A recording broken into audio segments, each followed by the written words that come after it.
రహస్యం తప్ప ఏమీ తెలియని కళ్ళల్లో మొదటిసారి భయం పొరలు కమ్ముకున్నాయి.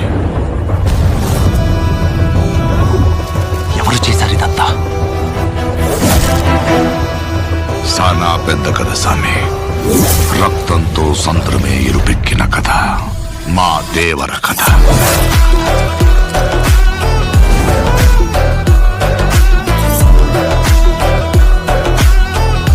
మనిషికి బతికేంత ధైర్యం చాలు, చంపేంత ధైర్యం కాదు.